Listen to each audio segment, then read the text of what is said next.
Sir, ano po nararamdaman mo? Masyado dikit nyo. Masyado yung una.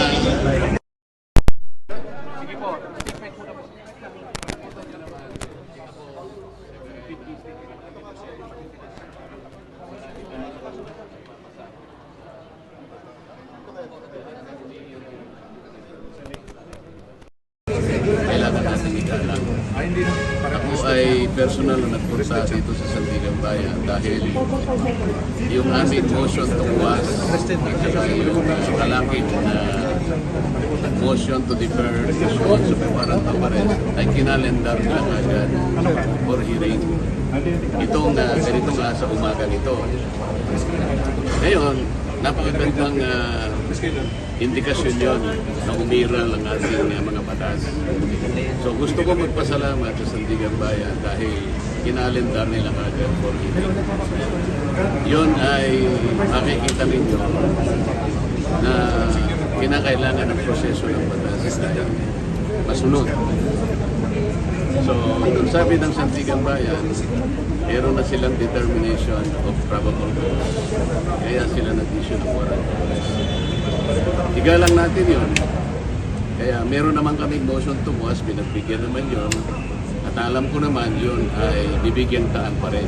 Ibig sabihin, ipoproseso pa rin ang aming motion. Dahil, siyempre kami naman, meron kaming ibang pananaw doon sa asuntong ipinal sa amin. So ang aking mga abogado ay gumawa rin ng paraan para sa ganon, i-counter naman yung asunto. Yun ang ibig sabihin ng motion to quash. Yan ay pagbibigyan tayo ng Sandigan Bayan. Kaya lang kailangan dumaan sa proseso. Baba. At nauna na determine na nga yung probable. Baba na count kay GMA7. Kaya nag-issue na po sila ng warrant. GMA. Senator, to clarify, you surrendered po. Did you surrender? You were arrested, Senator? Sen, you surrendered, Sen, arrested po. Ay, 5 baba, 5. Pagpunta ko rito, inaasahan ko na lahat ng mga proseso. 5.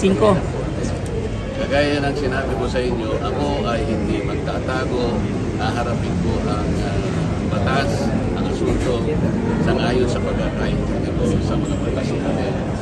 Kaya kailangan pong dumaan ang proseso. Kasama na po yung pagpunta ko rito, yung hangarin ko na kung i-serve po nila yung warrant of arrest, tatanggapin ko po. Senator, ano po message ninyo to your fellow INC? Tulad ng nararamdaman ninyo siguro. Ay, GMA7, baba. Send message to the INC po. Message to your fellow INC, Senator.